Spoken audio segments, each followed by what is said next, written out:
Hey everyone, welcome back. So today we'll be doing this theorem, dimension of linear sum. Let's read the statement first.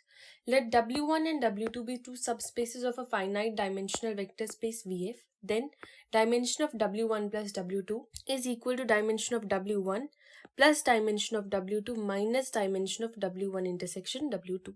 इसको briefly समझते हैं कि करना क्या है. हमें बताना है कि जो dimension of W1 plus W2 जो है ये हो जाएगा किसके equal, dimension of W1 plus dimension of W2 minus dimension of W1 intersection W2 के इक्वल. LHS को RHS के इक्वल कराना है. अभी हमारे को प्रोवाइडेड इंफॉर्मेशन सिर्फ ये है कि W1 एंड W2 क्या है, सबस्पेस है. अब ये सबस्पेस किसके है, एक VF कुछ वेक्टर स्पेस दिया हुआ है जो कि फाइनाइट है, फाइनाइट डायमेंशनल है. ठीक है, ये सबस्पेसेस हैं किसके, फाइनाइट डायमेंशनल वेक्टर स्पेस के. अब एक बात देखो, डायमेंशन क्या होता है, डायमेंशन यानी कि W1 और W2 के बेसिस में कितने एलिमेंट्स हैं, राइट. तो हम डायमेंशन हमें पता ही कैसे होगा, राइट. सो लॉजिक ये होगा कि LHS को RHS में इक्वल करने के लिए अगर यहाँ पे n एलिमेंट्स प्रेजेंट है तो यहाँ पर भी n एलिमेंट्स प्रेजेंट होने चाहिए. LHS और RHS इक्वल हो जाएगा. डायमेंशन जहाँ भी होगा वहाँ पे हमें करना ही यही है कि कुछ एलिमेंट्स यहाँ पे प्रेजेंट होंगे और उतने ही एलिमेंट्स RHS में भी प्रेजेंट होने चाहिए. I told you that dimensional के लिए हमें क्या चाहिए होता है, एक बेसिस, राइट, बेसिस. तो हमने W1 प्लस W2 का बेसिस बताना है, W1 का बेसिस बताना है, W2 का बेसिस बताना है और W1 इंटरसेक्शन W2 का भी बेसिस बताना है. बेसिस हम कैसे बताते थे, अगर फाइनाइट डायमेंशनल है वेक्टर स्पेस तभी हम बेसिस बता सकते थे. बट यहाँ पे क्या प्रॉब्लम है कि हमें सिर्फ ये पता है कि फाइनाइट डायमेंशनल वेक्टर स्पेस के ये सब स्पेस हैं. W1 और W2 खुद में फाइनाइट डायमेंशनल नहीं है. सो अभी हमारा लॉजिक ये रहेगा, फर्स्ट हमें क्या बताना है कि W1, W2, W1 intersection W2, W1 plus W2 इन सब को हम फाइनाइट डायमेंशनल बताएंगे सबसे पहले. जब ये फाइनाइट डायमेंशनल बन गए तो हमें पता है, this theorem we have already done, existence theorem, कि हर एक फाइनाइट डायमेंशनल वेक्टर स्पेस का बेसिस एग्जिस्ट करता है. अगर बेसिस एग्जिस्ट करेगा तो उसके अंदर कुछ एलिमेंट्स प्रेजेंट होंगे and then we can compute. चलो अब देखते हैं क्या करना है. सो प्रूफ पे आते हैं. W1 और W2 सबस्पेसेस दिए हुए फाइनाइट डायमेंशनल वेक्टर स्पेस के. एक थ्योरम होता है, थ्योरम है कि डायमेंशन ऑफ सबस्पेस. अब डायमेंशन ऑफ सबस्पेस में क्या था, कुछ चीजें आपको याद रखनी पड़ेंगी. फर्स्ट ऑफ ऑल एक चीज हमने पढ़ी थी, डायमेंशन ऑफ सबस्पेस. अब इस डायमेंशन ऑफ सबस्पेस में गिवन था कि अगर कोई फाइनाइट डायमेंशनल वेक्टर स्पेस है तो जो उसके सबस्पेस होंगे वो भी फाइनाइट डायमेंशनल होते हैं. फॉर एग्जाम्पल ये ले लेते हैं कि एक ये है W1 और ये है W2 और ये वेक्टर स्पेस ओवर फील्ड, ये फाइनाइट डायमेंशनल है. तो W1 और W2 के जो सब स्पेसेस हैं वो भी फाइनाइट डायमेंशनल हो जाते हैं. ठीक है, that's why I have written. So W1, W2, W1 plus W2, W1 intersection W2, ये सारे फाइनाइट डायमेंशनल सब स्पेस हो जाएंगे. बिकॉज बनेगा तो सब यहीं से ना, W1 प्लस W2 कर दो तो एक पार्ट हो जाएगा, इंटरसेक्शन कर दो तो जो भी इनका कॉमन एलिमेंट है वो हो जाएगा. बट ये सारे क्या बन गए, फाइनाइट डायमेंशनल बन गए. अब फाइनाइट डायमेंशनल वाला स्टेप हमारा हो गया. अब हमें बताना है इन्हें बेसिस. अब बेसिस कैसे बताएंगे, let's come to the first step now. हम स्टार्ट करेंगे सबसे पहले इससे, W1 इंटरसेक्शन W2 से. ये है W1, ये है W2 और ये वाला जो पूरा पार्ट है ये कॉमन वाला, ये क्या हो जाएगा, W1 इंटरसेक्शन W2. ठीक है, अब प्रूव करते हैं इसे. लेट करते हैं कि इसमें k एलिमेंट्स प्रेजेंट है, इनके इंटरसेक्शन में अभी हैं k elements. Okay, so let dimension of W1 intersection W2 is equal to k. यानी कि W1 और W2 का जो इंटरसेक्शन है इनका जो बेसिस यहाँ पे एग्जिस्ट करेगा उसके अंदर हमने k एलिमेंट्स बता दिए हैं. ठीक है, फाइनाइट डायमेंशनल है तो बेसिस तो एग्जिस्ट करेगा ही ना. एंड लेट करते हैं कि S एक बेसिस है जिसके अंदर टोटल k एलिमेंट्स प्रेजेंट है. Z1, Z2 so on till Zk be a basis of W1 intersection W2. Simple सा हमने क्या किया, अगेन आई एम एक्सप्लेनिंग. मुझे पता है कि W1 और W2 एक फाइनाइट डायमेंशनल सबस्पेस बन चुका है. फाइनाइट डायमेंशनल अगर है यानी कि उसका कोई बेसिस एग्जिस्ट करेगा, तो मैंने S बेसिस एग्जिस्ट करा दिया जिसके अंदर टोटल एलिमेंट्स कितने हैं K. तो W1 इंटरसेक्शन W2 के अंदर टोटल एलिमेंट्स कितने होंगे K. तो डायमेंशन क्या हो जाएगा K. ठीक है, फर्स्ट स्टेप हमने बता दिया. इसका हमने बेसिस एग्जिस्ट करा दिया. अब लॉजिक ये है कि इन तीनों का बेसिस कैसे एग्जिस्ट कराएंगे. Let's come to that part now. S अगर बेसिस है तो बेसिस के लिए हमने दो चीजें पढ़ी है ना. एक हमने पढ़ा था कि S अब क्या हो जाएगा, लीनियरली इंडिपेंडेंट हो जाएगा. तो मैंने इसको बता दिया कि जो S है वो एक लीनियरली इंडिपेंडेंट सबसेट है इसका. यहीं पे कुछ एग्जिस्ट कर रहा होगा S. Okay, now there was this one theorem जिसका हम यूज करेंगे. देखो, पिछले सारे थ्योरम्स तभी आपको पता होना चाहिए. आई कैन से दैट S अगर लीनियरली इंडिपेंडेंट सबसेट है W1 इंटरसेक्शन W2 का, तो इंटरसेक्शन का मतलब क्या होता है कि जो S है वो लीनियरली इंडिपेंडेंट सबसेट हो जाएगा W1 का भी एंड W2 का भी. राइट, इंटरसेक्शन का मतलब क्या होता है, एंड, यानी कि जो S है ये W1 का भी पार्ट है और W2 का भी पार्ट है. अब जो हमने ये पूरा लिखा है ना कि लीनियरली इंडिपेंडेंट सबसेट है, अब इसका यूज करके ही हम इन सब के बेसिस को डिराइव करेंगे. नाउ एग्जिस्टेंस थ्योरम का यूज हो गया, अब हम एक्सटेंशन थ्योरम का यूज करेंगे. उसमें क्या था, आई कैन से कि अगर हमारे पास लीनियरली इंडिपेंडेंट सबसेट है तो उसको एक्सटेंड करके मैं बाकी भी बेसिस बना सकती हूँ. So that is what I am going to write. Therefore S can be extended to form a basis of W1 and W2. ठीक है, S को यहाँ पे ये S है. ठीक है, ये पूरा S है. अब मैंने S को एक्सटेंड कर दिया ताकि मैं बेसिस बना पाऊँ W1 और W2 का. I can do that.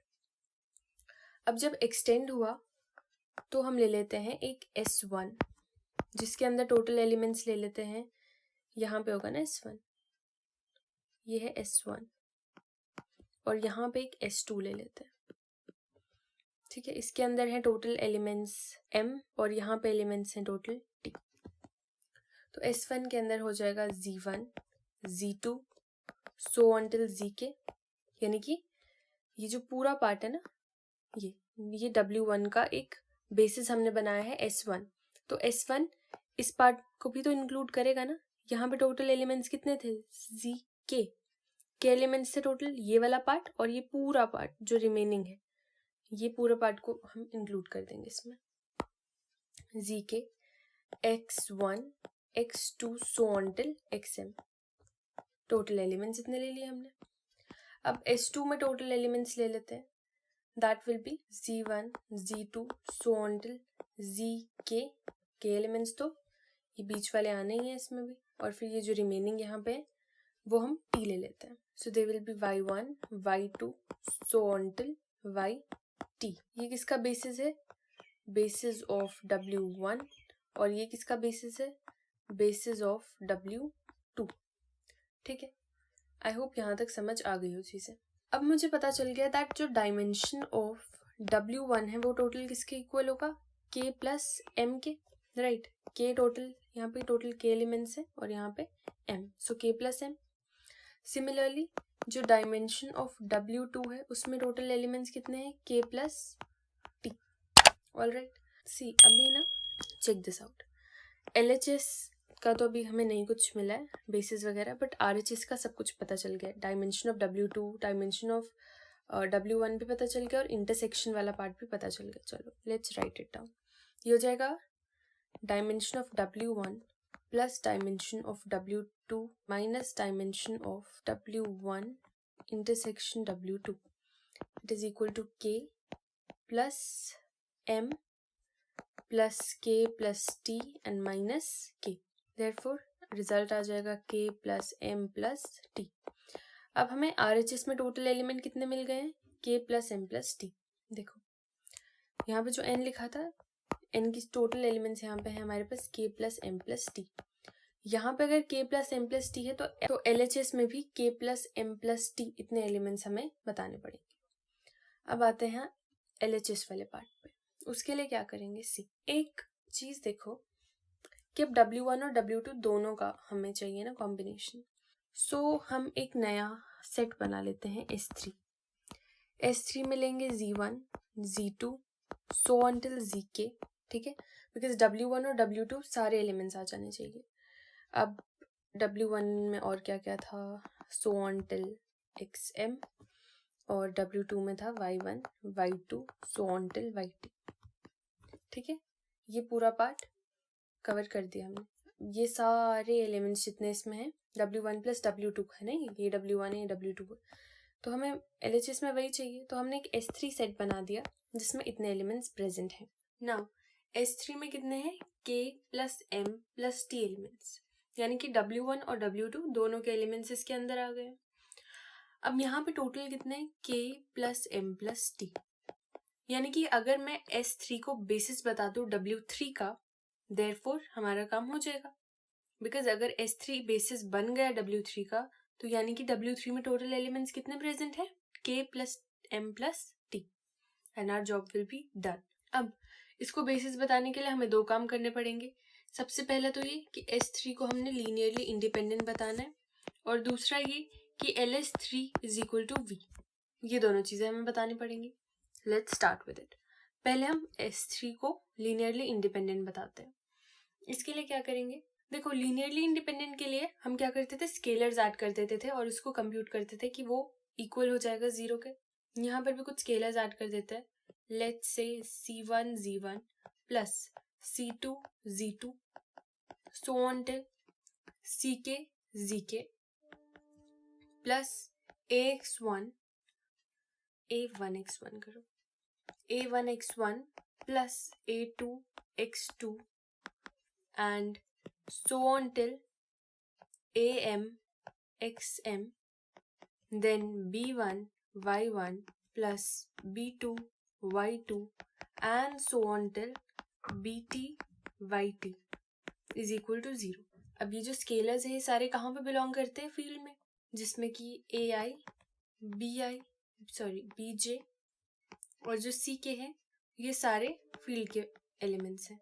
AI यानी कि 1 2 3 4 जितने भी हैं, और J की जगह भी ऐसे ही हमने 1 2 3 4 ये सब्स्टिट्यूट किया सिमिलरली विद C। इसको बोल देते हैं इक्वेशन 2, राइट। ये इक्वेशन 2 मान लेते हैं। अब क्या करेंगे, देखो ये वाला पूरा पार्ट यानी कि W2 वाला पूरा पार्ट एक तरफ कर देते हैं। So I write B1 Y1 plus B2 Y2 and so on till BT YT is equal to, अब देखो ये वाला जो पूरा पार्ट है ये RHS में चला जाएगा तो ये नेगेटिव हो जाएगा, minus C1 Z1 plus C2 Z2 and so on till CK ZK, then we'll have A1 X1 plus A2 X2 so on till AM XM, ठीक है। ये पूरा पार्ट हमने एक तरफ कर दिया, और ये पूरा क्या है, ये सारा W1 है, राइट। ये W1 का है पूरा पार्ट, ये W1 है। अब हमें पता है दैट ये जो पूरा पार्ट है ना, ये Z1 Z2 ZK so on till ये सारा ये बिलोंग कर रहा है W1 में। Let me right it down कि Z1 Z2 so on till ZK and X1 X2 so on till XM ये बिलोंग कर रहा है किसमें, W1 में। इसका मतलब जब हम इनमें स्केलर्स भी ऐड कर रहे हैं, यानी कि C1 Z1 हो जाएगा या फिर C2 Z2, similarly A1 X1, तो ये सारे भी W1 में ही बिलोंग करेंगे, right. This implies that minus C1 Z1 and ये सारे एलिमेंट्स ले लेते हैं CK ZK एंड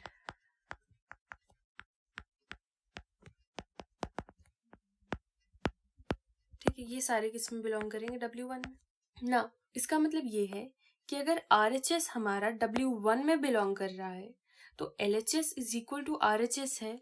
सो ये जो LHS वाला पार्ट है जो कि W2 का था ये भी W1 में भी बिलोंग कर रहा है, राइट? ये W2 का पार्ट W1 में भी बिलोंग कर जाएगा। ये लाइन ध्यान से देखो, this implies that B1Y1 plus B2Y2 so on till BTYT ये भी बिलोंग करेगा W1 में, राइट? देखो, let's see with the diagram. यहाँ पे ये जो M एलिमेंट्स हैं और यहाँ पे टोटल है T एलिमेंट्स। अब W1 में हम बोल रहे हैं कि W1 में ये Y1, Y2, Y3 ये सारे एलिमेंट्स थे, बट यहाँ पर जो W2 के भी एलिमेंट्स थे वो भी W1 में ही आ गए हैं, राइट? बिकॉज ये जो Y1, Y2 यहाँ पे देखो, सी दिस पार्ट, ये सारा पूरा पार्ट तो कॉमन है। अब ये जो x वाली टर्म्स हमने ली हैं यहाँ तक, ये सारी x वाली टर्म्स कहाँ पे बिलोंग कर रही थी? W1 में, राइट? ये वाली कहाँ पे बिलोंग कर रही थी? W2 में। अब मैंने बोला कि ये वाला टर्म मुझे पता है कि W2 में है, पर मैंने इसको भी W1 में भी बिलोंग करवा दिया, ठीक है? ये भी W1 में बिलोंग कर जाएगा। That is what I am going to write. Also Y1, Y2 so until YT ये भी बिलोंग कर रहा है W2 में। इसका मतलब क्या है? That B1Y1 plus B2Y2 so until BTYT ये W2 में भी बिलोंग करेगा। ये W1 के एलिमेंट्स हैं बिकॉज LHS RHS से, बट हमने इस कंडीशन से ये भी बता दिया कि W2 का भी एलिमेंट हो जाएगा, राइट? यानी कि W1 और W2 में ये सारे एलिमेंट्स कॉमन है। Therefore, I can say that B1Y1 plus B2Y2 so on till BTYT belong करेगा W1 इंटरसेक्शन W2 में, ठीक है? अब इससे क्या हो जाएगा? देखो, मुझे पता है दैट इंटरसेक्शन में और कौन से एलिमेंट्स थे? ये Z1, Z2 so on till ZK ये सारे भी तो इंटरसेक्शन में बिलोंग कर रहे थे। यानी कि जो मैंने टर्म लिखी है कि ये इंटरसेक्शन में बिलोंग कर रहा है, इट मीन्स यहाँ पे let me change the colour, see this implies that B1Y1 plus B2Y2 so until BTYT is also equal to D1 Z1 यानी कि Z1 सारे जो Z वाली टर्म्स थी वो भी तो इंटरसेक्शन में ही थी, तो हमने स्केलर्स उनके साथ ऐड कर दिए एंड वो भी इक्वल हो जाएगा, राइट? इक्वल हो गया। अच्छा, और ये जो D1, D2 ये सारे हैं ये भी स्केलर्स फील्ड से ही आए हैं, where D1, D2 so until DK belong to field, ठीक है? I hope you are understanding what I have done. Okay, अब ये हमारा LHS और RHS हमने इक्वल कर दिया। अब क्या कर सकते हैं? अब सारी टर्म्स को हम ये सारी टर्म्स को भी हम LHS की तरफ ले जाएंगे, वहां पे 0 कर देते हैं। This will be B1Y1 plus B2Y2 so until BTYT plus minus D1 Z1 plus minus D2 Z2 so until minus DK ZK ये इक्वल हो जाएगा 0 के। अब सिंस ये 0 के इक्वल हो गए हैं, यहाँ पे एक बहुत इंपॉर्टेंट चीज देखो, ये Y1 है, ये Y2 है, ये YT है, Z1, Z2, ZK ये एलिमेंट्स किसके हो जाएंगे? Isn't it similar to this? W2 के एलिमेंट्स S2 कुछ ऐसा ही दिख रहा है ना, वहां पे भी ये सारे S2 की तरह हो जाएंगे। तो S2 क्या था? हमारा बेसिस था, और S2 अगर बेसिस था तो वो ऑलरेडी लीनियरली इंडिपेंडेंट था, यानी कि ये सारे एलिमेंट्स को हमने लीनियरली इंडिपेंडेंट बना दिया। देयरफॉर जो स्केलर्स होते हैं लीनियरली इंडिपेंडेंट में वो 0 होते हैं। B1 is equal to B2 is equal to BT is equal to 0। Similarly जो D1 है वो D2 is equal to DK so on, है ना? सारे एलिमेंट्स यहाँ तक 0 हो जाएंगे। Why? Because S2 is linearly independent. हम यहाँ पे करने की कोशिश कर रहे हैं, देखो लेट मी एक्सप्लेन। हुआ यहाँ पे ये है कि ये हमारे पास टोटल एलिमेंट्स, यहाँ पे W1 के भी एलिमेंट है और W2 के भी एलिमेंट है, राइट? अब हमने जो W2 के एलिमेंट्स थे सारे, यानी कि ये वाले एंड दिस वन, इन सबको हमने लीनियरली इंडिपेंडेंट बता दिया। अब बचा है हमारा किसका पार्ट, इसका, बस इतने का, यानी कि W1 के एलिमेंट्स को भी हमने लीनियरली इंडिपेंडेंट बता देना। ठीक है, अब उसको कैसे बताएंगे लीनियरली इंडिपेंडेंट? देखो मुझे पता that C1 Z1 C2 Z2 so until CK ZK plus A1 X1 plus A2 X2 so until AM XM is equal to 0 है। ये चीज़ यहाँ प्रोवाइडेड थी, इक्वेशन 2 में ये चीज़ लिखी है ना कि ये इक्वल टू 0 है, तो मैंने उसी का यूज़ करके इसको इक्वल टू 0 कर दिया। बिकॉज अभी मुझे काम किसका है, S1 का ही होने वाला है। S1 वाला बेसिस यूज़ कर सकती हूँ, राइट? तो वही सारे S1 के एलिमेंट्स ले लिए, या फिर W1 के बोल दो, एलिमेंट्स ले लिए मैंने, ठीक है।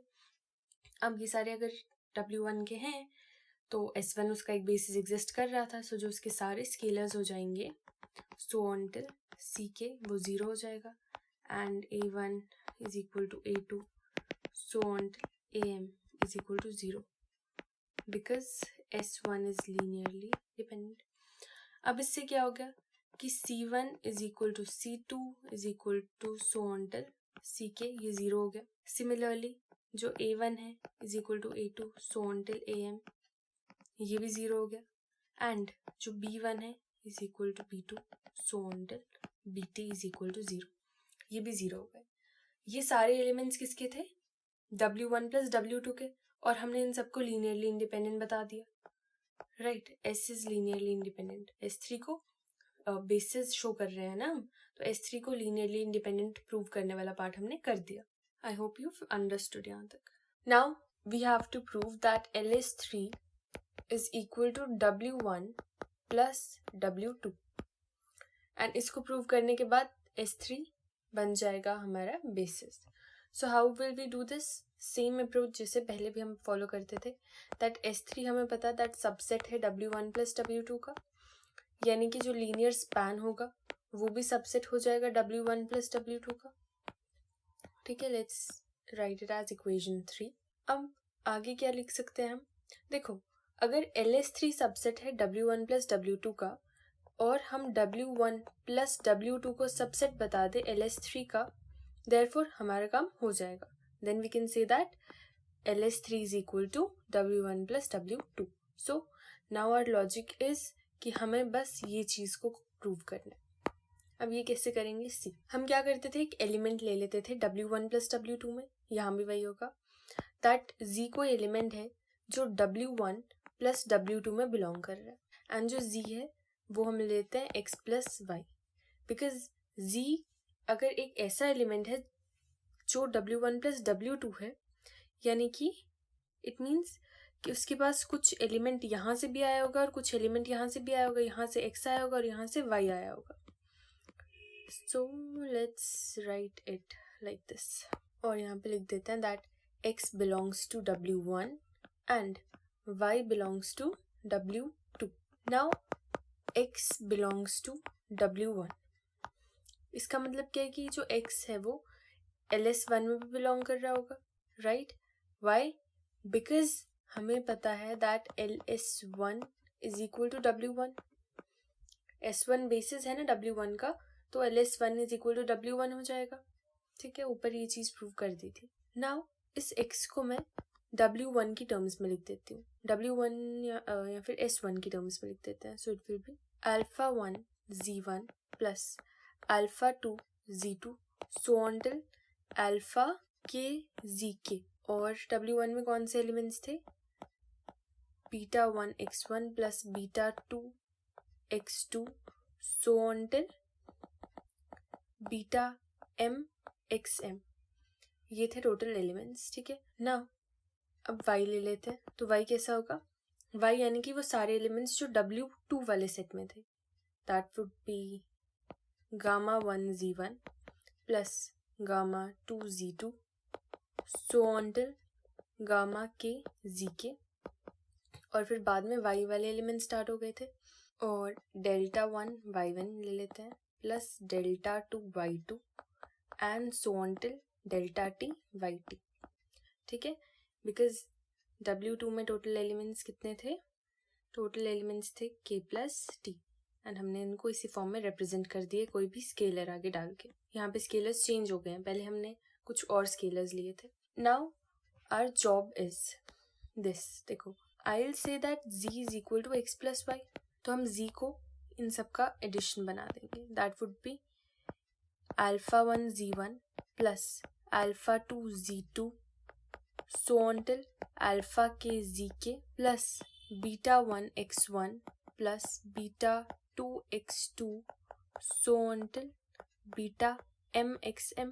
अब y वाला पार्ट ऐड करेंगे. That will be gamma 1 z1 plus gamma 2 z2 so on till gamma k zk and then delta 1 y1 plus delta 2 y2 so on till delta t yt. ये सारे एलिमेंट्स ऐड कर दिए.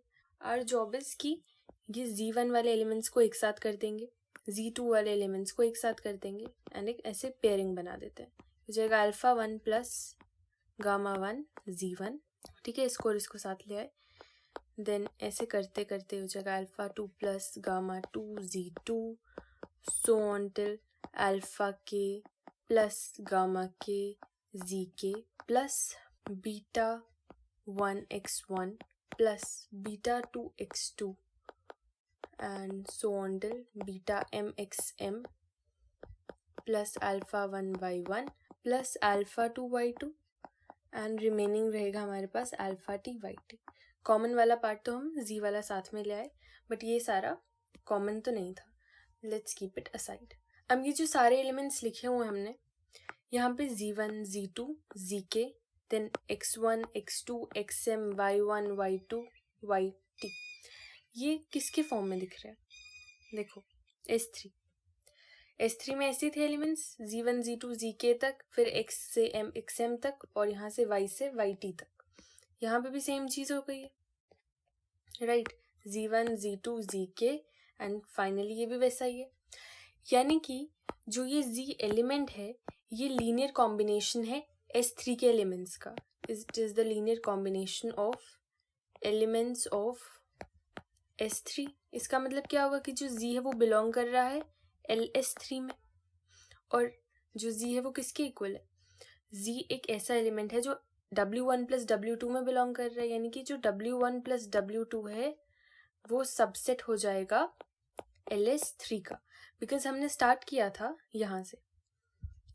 That Z belong कर रहा है Z belong कर रहा है W1 प्लस W2 में, और यहाँ पर इसी Z को हमने LS3 में बिलोंग करवा दिया. This implies that W1 plus W2 is the subset of LS3. Therefore, finally what I can conclude from this is, therefore इसको equation 4 बोल देते हैं. Therefore, from equation 3 and 4 I can conclude that LS3 जो है वो equal हो जाएगा W1 plus W2 के. ठीक है, ये हमारा रिजल्ट आ गया एंड दिस इज ओनली जो हमें प्रूव करना था. This implies that S3 is the basis of W1 plus W2.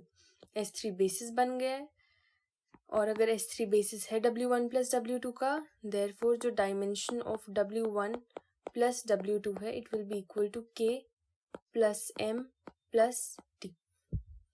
ये चीज प्रूव हो गई है. Now I can say that यहाँ पे इक्वेशन 1 शायद आई हैवंट रिटन, इसको इक्वेशन 1 मान लेते हैं. ठीक है, और यहाँ पे इसको फिफ्थ इक्वेशन मान लेते हैं. अब इस फिफ्थ और फर्स्ट इक्वेशन का हम यूज करके कह सकते हैं दैट फ्रॉम 1 and 5 जो dimension of W1 plus W2 है वो है dimension of W1 plus dimension of W2 minus dimension of W1 intersection W2 के. बिकॉज LHS में RHS में हमने पहले प्रूव कर दिया था ना that K plus M plus T elements है, और यहाँ पर LHS में भी हमने वही चीज़ प्रूव कर दी है that K plus M plus T elements है. देयरफॉर ये LHS RHS के इक्वल हो जाएगा. Hence we have proved this theorem. Thanks for watching. If you like this video, please make sure that you subscribe the channel, and also you can recommend it to your friends. Thank you for watching.